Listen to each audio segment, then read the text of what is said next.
कोई पूर्व जन्म में जा करके वहां पर कुछ देखना, वहां से कुछ सीखना बेवकूफी है, सबसे बड़ी बेवकूफी है। Let me be blunt on this. आपको यहाँ वर्तमान में इस जीवन में जो करना है वो कर सकते हैं। पूर्व जन्म का इन्फ्लुएंस क्यों रखें हम पूर्व जन्म के सारे जो भी अगर अच्छे इन्फ्लुएंस नहीं है, बुरे इन्फ्लुएंस नहीं है, उन सब से बाहर निकलकर 1000 गुना अपने आप को ऐसा बना सकते हैं जो कभी किसी ने सोचा नहीं होगा। पूर्व जन्म बीत गया, वो कल था। आज आपके साथ में पुरुषार्थ करने की, एफर्ट्स करने की हिम्मत है, शक्ति है, आत्मबल है, ज्ञान है। उसके द्वारा हमें हमारा फ्यूचर सुधारना है। पूर्व जन्म के कारण फ्यूचर सुधरेगा, ये गलत भावना है। अभी आप जो कर्म करोगे, अभी आपकी जो सोच, कल्पनाएं, भावनाएं होगी, उनमें इतनी शक्ति है कि पूर्व जन्म के सारे कर्मों को नष्ट कर दे, उनको मॉडिफाई कर दे, उनके ऊपर टॉपिंग अच्छी सी डाल दे। वो खारा भी था तो उसको मीठा कर दे, या उसको जला करके भस्म कर दे। ये सब शक्ति हमारे में आज अभी है, उसका उपयोग करना है हमें।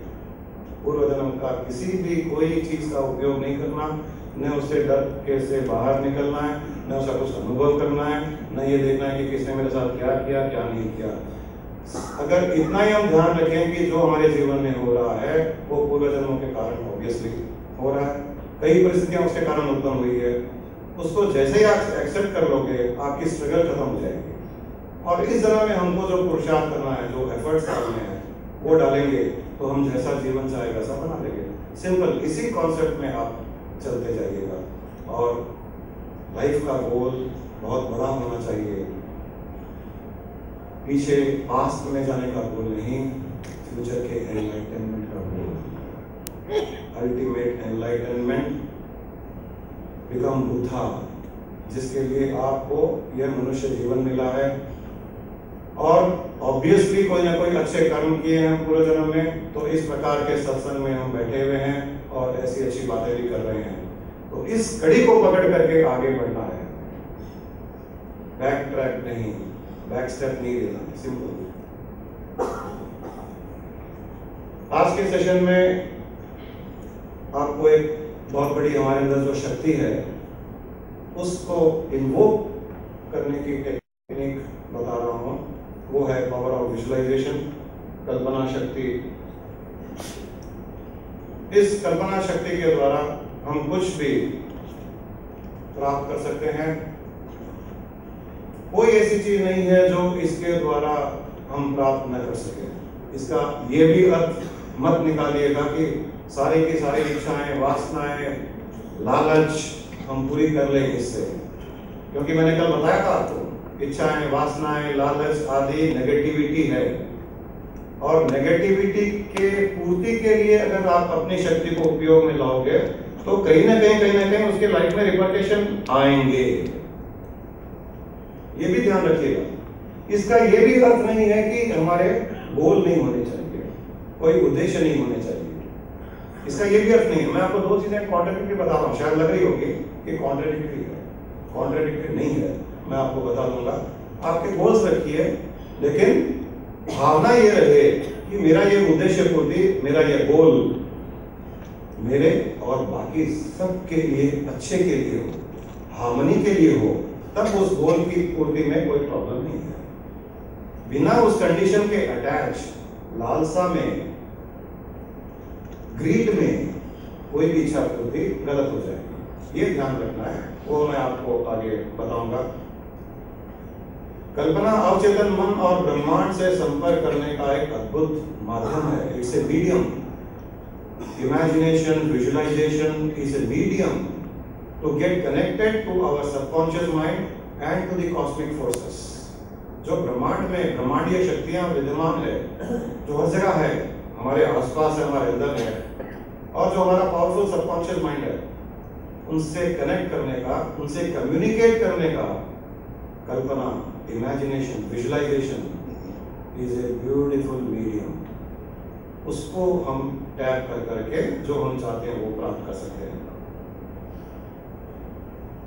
कल्पना वर्तमान से परे ऊंचे और विलक्षण कार्यों को पूरा करने में मन की संकीर्णताओं को काट कर पर्याप्त जगह बनाता है। मैंने थोड़े बड़े बड़े वर्ड्स लिखे हिंदी के, कई लोगों को समझ में नहीं आ रहा था, मैं वापस थोड़ी मार्केटिंग करनी पड़ती है।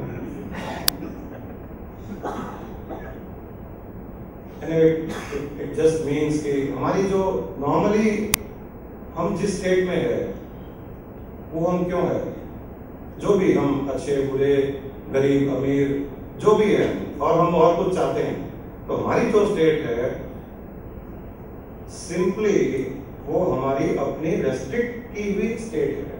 हमने ही कभी ना कभी किसी न किसी समय में अपने आप को रेस्ट्रिक्ट कर दिया था कि मुझे ये चाहिए और उतना ही चाहिए। हम अपने रेस्ट्रिक्शन को तोड़ नहीं पाते हैं, इसलिए हम वहीं पर स्ट्रगल करते रहते हैं। जैसे एक आदमी है को गरीब घर में पैदा हुआ, गरीब घर में पैदा हुआ, झोंपड़ी में रहता है, बाप हमारे का काम करता है, माँ कहीं कंस्ट्रक्शन में काम करती है। 99% उनके बच्चे यही सोचते हैं कि अपन गरीब है, अपने पास रिसोर्सेस नहीं है, जहां मेरी माँ काम करती है बंगला बनाने में, उस तरह का बंगला हमारा कभी नहीं हो सकता, वो सोच के रखता है। मेरा बाप हमारे का काम करता है, जिसके वहां हमारे का काम करता है वो करोड़ों कमाता है, लेकिन हम नहीं कमा सकते क्योंकि हमारे पास इंटेलिजेंस नहीं है, हमारे पास में रिसोर्सेस नहीं है, हमारा भाग्य अच्छा नहीं है, आदि आदि वो सोच करके रखता है। ये रेस्ट्रिक्शन उसे रोक के रखती है। इस रेस्ट्रिक्शन को जिसने तोड़ा, कहां तोड़ा? सबसे पहले रेस्ट्रिक्शन क्रिएट की उसने माइंड में। फर्स्ट स्टेप है उस रेस्ट्रिक्शन को वहां पर ब्रेक करना। जो वहां ब्रेक करेगा तब धीरे धीरे धीरे धीरे उसके पास में अपॉर्चुनिटीज आएगी, रिसोर्सेस आ जाएंगे। इंटेलिजेंस न होते हुए भी इंटेलिजेंस आएगी, बिकॉज जरूरी नहीं है इंटेलिजेंस अंदर ही हो, you can buy intelligence. Intelligence तो बहुत मिलती है दुनिया में,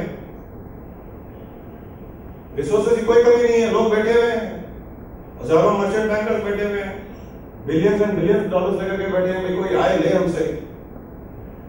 लेने वाले की हिम्मत चाहिए, लेने वाले का विजन चाहिए, और वो लोग उसी को देते हैं जिसके पास में विजन है। भीख मांगने से कोई नहीं देता। आप बैंक जाइए, मुझे जरूरत है, दीजिए दीजिए, मुझे लोन बहुत जरूरत है, मैं लॉस में चल रहा हूं, बोलेंगे बात जाइए भाई साहब, उनको विजन दीजिए और बोलिए मुझे पैसा नहीं चाहिए, ये विजन है, आपको पसंद आए तो मेरे पास आना। 4-4 लोग आपके गेट के बाहर खड़े रहेंगे। हमने जब मैं बिजनेस में था तो हमारी एक फार्मास्यूटिकल यूनिट लगाई थी हमने स्क्रैच से। खैर मैं कोई केमिस्ट्री का स्टूडेंट भी नहीं, केमिस्ट्री तो मैं स्कूल में कॉपी करके पास हुआ था। फार्मास्यूटिकल इंडस्ट्री में खाली केमिकल रिएक्शंस, बड़ी मुश्किल से बीकॉम पास हुआ। जब हमने फैक्ट्री लगाई तो पूरे केमिकल्स, हजारों उसमें रॉ मटेरियल्स, एंड प्रोडक्ट्स के नाम भी अजीबोगरीब, फार्मास्यूटिकल में अजीब अजीब नाम होते हैं, सिप्रोफ्लॉक्सिन, आइबुप्रोफेन, ड्यूटियाज़म, अब तो रट लिया मैंने। तो शुरू में जब लगाया तो मैं मेरे चिट्ठी लेकर के रखता था जेब में से, लिख करके आइबुप्रोफेन, ड्यूटियाज़म, सिप्रोफ्लॉक्सिन आदि आदि प्रोडक्ट्स के नाम। तो कहीं जब बैंक में जाते तो वो पूछते थे आप कौन से प्रोडक्ट्स बनाना चाहते हो, तो दूर से ऐसे चिट्ठी निकाल करके हाथ में रख करके आइबुप्रोफेन बनाना चाहते हो, ड्यूटियाज़म बनाना चाहते हो, याद ही रहते थे ऐसे ऐसे नाम। शुरू में जब हम बैंक गए तो कई लोगों ने रिजेक्ट कर दिया, फिर आईडीबीआई गए तो हमने स्ट्रेटेजी चेंज की, बोले ऐसे काम नहीं आएगा, अगर लोन मांगेंगे ऐसे कोई नहीं देगा। तो हमने स्ट्रेटेजी चेंज की कि लोन मांगेंगे नहीं, सिर्फ जाकर के बताएंगे हम ये करना चाहते हैं, and we want to be top most industrialist in pharmaceutical in this country in next 8 years। हमारा विजन ये है, हम इतना टर्नओवर करना चाहते हैं। तो जब आईडीबीआई के पास गए तो उन्होंने पूछा कि अच्छा ये सब आप करना चाहते हो, और हम ऐसे एक्सपेंशन करना चाहते हैं, हम ऐसे R&D रखना चाहते हैं, हम इतना एक्सपोर्ट करना चाहते हैं, आपके पास रिसोर्सेज क्या है? हमने पूछा हमारे पास रिसोर्सेज नहीं है। फिर आप कैसे करोगे? हम करेंगे, कॉन्फिडेंस है हमारे पास। हम कॉन्फिडेंस पर लोन नहीं दे सकते। उन्होंने कहा बोले मुझे लोन चाहिए भी नहीं, कोई लोन नहीं देगा तो भी मेरे पास 10 तरीके हैं इस प्रोजेक्ट को लगाने का। You will not believe, first project में किसी ने लोन नहीं दिया। हैदराबाद का almost one of the biggest project था उस टाइम में, किसी ने भी अप्रूव नहीं किया। हमारी फर्स्ट फार्मास्यूटिकल कंपनी थी जो बिना किसी लोन के स्ट्रेट अवे पब्लिक इश्यू में चली गई। हमने कहा हमें लोन चाहिए भी नहीं चाहिए, हम पब्लिक को टैप करेंगे। लोग पब्लिक इश्यू करते हैं बट लोन लेकर के पब्लिक इश्यू करते हैं, तो पब्लिक को भी कॉन्फिडेंस आना चाहिए भाई बैंक ने लोन दिया है तो प्रोजेक्ट अच्छा होगा। हमने कहा हमको कोई प्रॉब्लम नहीं है, हम सीधा पब्लिक इश्यू जाएंगे। हमने पब्लिक इश्यू किया। 1 साल के बाद में फिर हम IDBI बैंक्स के पास गए। हमने कहा we want to expand 4 times. उन्होंने कहा आपने पहला प्रोजेक्ट भी पूरा कंप्लीट नहीं किया, इंप्लीमेंट नहीं किया, it is in the Midway, अभी एक्सपेंशन की बात कर रहे हो, कितना एक्सपेंशन करना चाहते हो? पहले 20 करोड़ का, और एक छोटा सा प्रोजेक्ट रिपोर्ट लेके थे हम, एक 40 पेज का। उन्होंने वापस सेंड किया, बोला do you think you will get 20 crore on this 20 page report? तो समझ में आ गया कि उनको 20 पेज नहीं 200 पेजेस चाहिए। बोले okay sir, will come back tomorrow. आप बिलीव नहीं करोगे, 5 बजे हम IDBI से आए, सुबह 10 बजे उनके ऑफिस में थे next day with 4 volumes of project report. रातों रात 4 वॉल्यूम क्रिएट किए, सिर्फ उनको सेटिस्फाई करना था, उनको भी पता था। ले जाके टेबल पर दिया 4 वॉल्यूम। बोले you want weight, I have given you weight, now you tell me. उसने देखने लगा, बोला कितना एक्सपेंशन आ रहा? मैंने कहा 30 करोड़। बोला कल तो आप बोले 20 करोड़। मैंने कहा रात में बहुत कुछ चेंज हो गया। 20 पेज के प्रोजेक्ट रिपोर्ट में मैंने आपसे 20 करोड़ मांगा था, 200 पेज का प्रोजेक्ट रिपोर्ट है तो कॉस्ट बढ़ गया ना। Now it is 30 crore. उसने दिया लोन, IDBI ने लोन दिया, उसने 4 और इंस्टीट्यूट्स को साथ में लिया, और मुझे उसने बाद में बोला mister Jain, they are not giving loan on what you have submitted. These figures we also know, computer पे बनते हैं फिगर्स। 10 साल के प्रोजेक्शन, अरे किसने देखे हैं 10 साल के प्रोजेक्शन? आज बिजनेस करते हैं, 2 महीने के बाद में मार्केट का पता नहीं है, रॉ मटेरियल कहीं का कहीं पहुंच जाता है, गवर्नमेंट पॉलिसी चेंज हो जाती है, कंपटीशन बढ़ जाता है, 10 लोग और आ जाते हैं, फिर भी बेवकूफों के जैसे 10 साल के प्रोजेक्शन मांगते हैं। हमने दिए 10 साल के। मैंने कहा वो तो आपको ही चाहिए था। बोले mister Jain, we have sanctioned this loan for 30 crore project, not based on the figures you submitted. It is based on you, your vision and your confidence. That's all.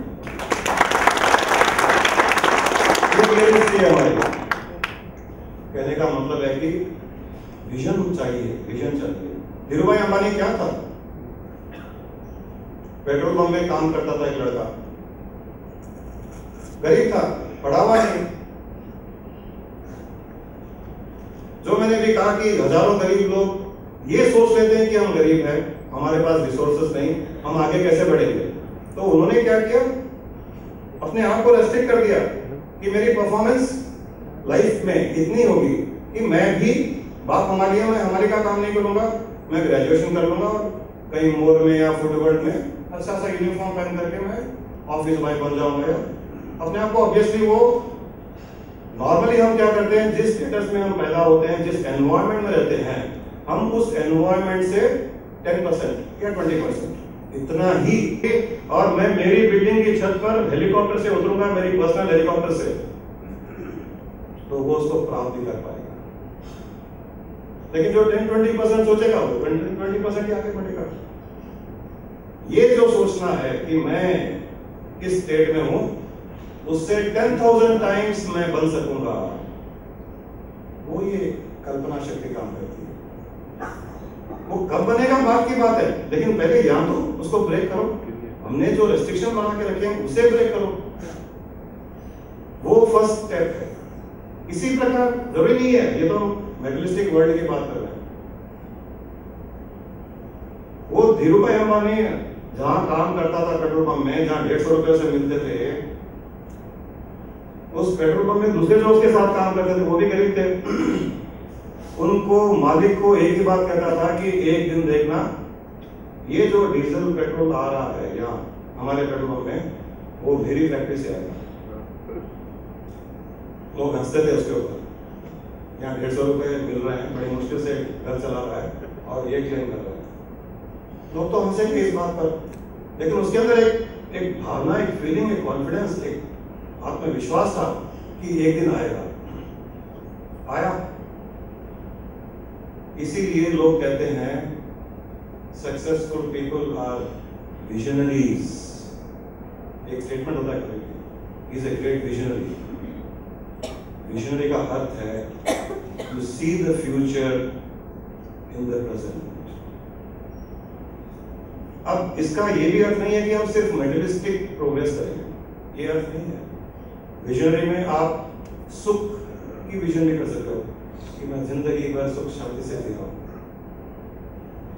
Visionary में आप कोई बीमारी में हो, आप बीमारी से दूर हटने की कल्पना कर सकते हो। बीमारी होते ही हम बीमारी के ही इर्द गिर्द घूमते रहते हैं। हम बहुत कम लोग हैं कि उस बीमारी से बाहर निकल चुका हूं, ऐसा विजनरी हम विजन देख सकते हैं। यहाँ तक कि कैंसर तक का भी मैंने एग्जाम्पल दिया था, वहां पर भी ऐसा ही। जैसे पता चला कैंसर हो गया, आदमी को लगा कि मैं तो मरने वाला हूं। बहुत कम ऐसे हो सकते हैं जिन्होंने ये विजन किया होगा कि मैं इससे बच जाऊंगा और 50 साल और जीऊंगा। उसको बोलते हैं माइंड के रेस्ट्रिक्शन को ब्रेक करना। ये कल्पना शक्ति काम करती है। और जब हम कल्पना करते हैं, विजन करते हैं, एक बड़ा सा विजन करते हैं या जो भी करते हैं, वो कल मैंने बताया था आपको 3 स्टेप्स। किसी भी चीज में, जो भी चीज हमारी लाइफ में होती है वो 3 स्टेप में होती है। फर्स्ट स्टेप यहां होती है माइंड में, सेकंड स्टेप में वही चीज ब्रह्मांड में क्रिएट होती है, और थर्ड स्टेप में रियलिटी में मैनिफेस्ट होती है। 3 स्टेप में होता है। तो ये जो फर्स्ट स्टेप हो गया, यहां पर हमने विजन किया कोई भी चीज का। सेकंड स्टेप में ब्रह्मांड में क्रिएट हो गया। जब रियलिटी में उसको क्रिएट करना है तो ब्रह्मांडीय शक्तियां ऐसे ऐसे कोइंसिडेंसेस क्रिएट करेगी जिसकी आप कभी कल्पना नहीं कर सकते। जैसे धीरूभाई अंबानी ने कहा कि मैं सबसे बड़ा इंडस्ट्रिस्ट या एक रिफाइनरी का मालिक बनूंगा। मैं उसके पास रिसोर्सेज, इंटेलिजेंस, मैं उसके केमिकल रिएक्शंस का पता, रॉ मटेरियल क्या होता है उसे पता नहीं, मशीनरी क्या होती है उसे पता नहीं, कुछ भी पता नहीं, लेकिन विजन था। विजन था तो धीरे धीरे कोइंसिडेंसेस बनते चले गए। ऐसे ऐसे लोग उसके लाइफ में आते चले गए जो उसको उसी डायरेक्शन में लेते चले गए।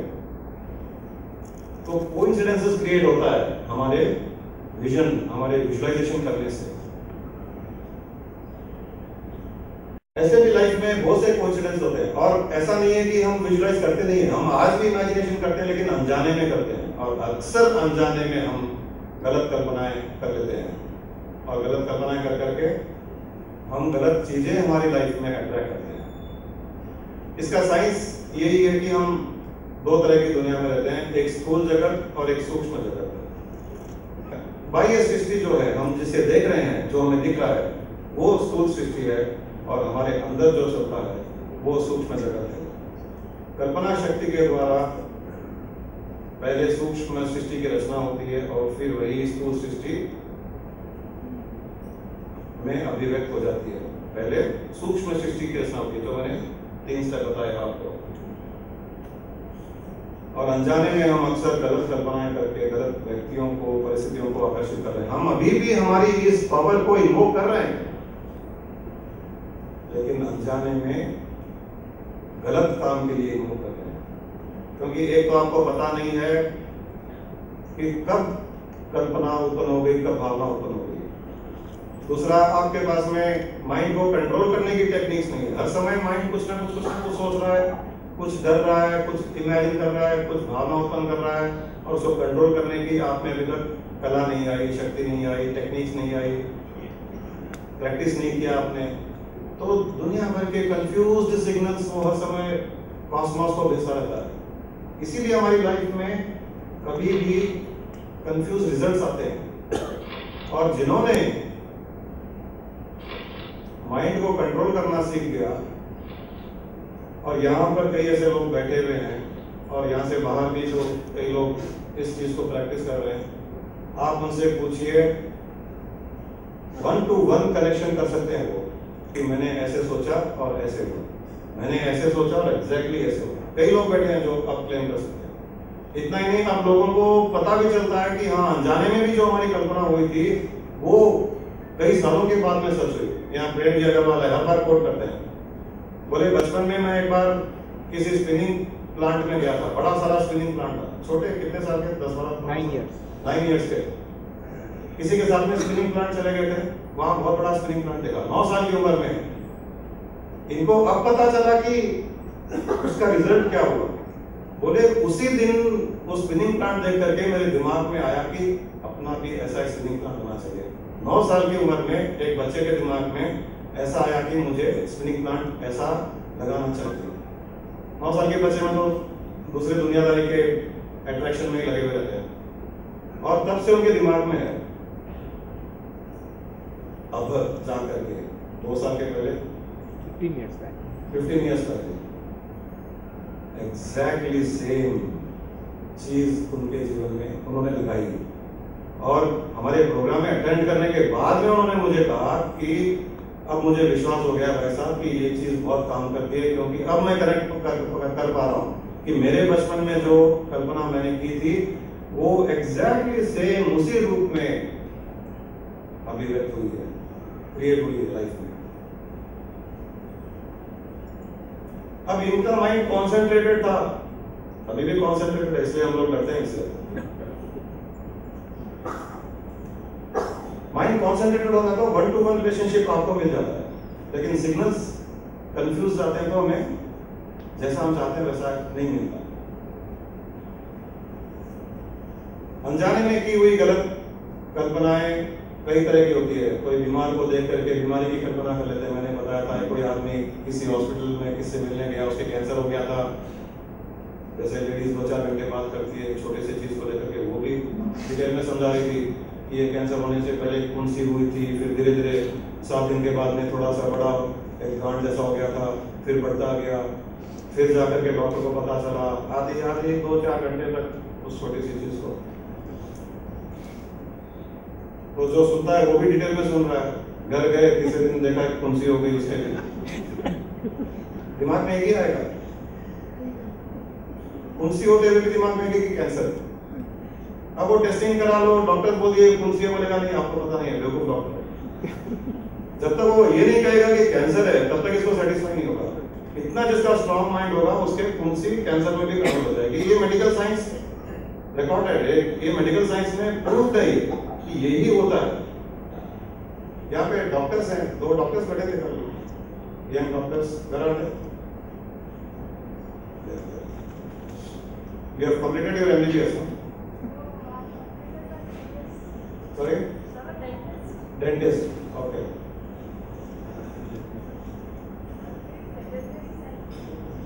Okay. In medical science, you would have gone through this, isn't it? She is a doctor. Oh, she is a doctor. तो आपके मेडिकल साइंस में तो ये प्रूव है ना? और कई ऐसे रिसर्च भी हुए हैं जहाँ पर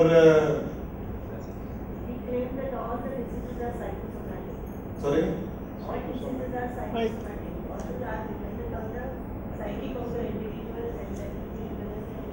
Exactly. I think कल आप समझा रहे थे cell how it behaves abnormally. That has been evidence in scientific journals also, and they call that abnormal cell as a rogue cell. Yeah. That it has lost control over the normal regulating mechanism. What are controlling their growth and differentiation. That's right. So that's It's what a science, and that's what I said. much before the medical science was written or found, these things have already been recorded in our Vedas. Autoimmune diseases are something like same thing. जैसा कल मैंने कहा कि आप ऐसे depress feel करते हो, suppose कभी कोई दुख हो गया किसी बात का, you feel depressed, all the billions and billions of cells in your body will feel depressed. Subconscious mind makes it autoimmune. Exactly. Automatically. The moment they all feel depressed, first stage you feel depressed. Second stage, the signal goes to the subconscious mind that I am depressed. Third stage, all the cells will feel depressed. The moment all the cells feel depressed, That's all. Your immunity system has gone down, and that is what is called organism. And then all kinds of diseases will surface. Same science. This happens not only in the body, it also happens outside. चोरी की कल्पना सुन करके, चोरी की कल्पना करना, चोरी का समाचार सुन करके, या व्यापार में किसी के नुकसान लग गया, हम भी उसी व्यापार में है, या किसी के इनकम टैक्स रेट आ गया। मुझे एक पता है, जान पहचान वाला, काफी दिनों पुरानी बात है, उसने मुझे आकर के कहा कि ये सब प्रोग्राम्स अटेंड नहीं किया था, लेकिन एक्सपीरियंस शेयर कर रहा था। बोले मेरे कॉम्पिटिटर के वहाँ इनकम टैक्स रेट आ गई थी, और मैं उसे जब मिलने गया तो उसने मुझे पूरा, आदमी लोग भी ऐसे डिटेल में बात करते हैं खाली होते हैं, कि मुझे पूरा उसने डिस्क्रिप्शन दिया कि 8 बजे 200 इनकम टैक्स वाले मेरे घर पर, दुकान पर, ऑफिस में एक साथ में आ गए थे, और 48 घंटे तक इनकम टैक्स रेट चला। सारे तहस नहस किया, बिस्तरों से बिस्तर हटाए, कपड़े निकलवाए, घर से पूरे पेपर सीज किए, फाइल सीज किए, ऐसा हुआ वैसा हुआ।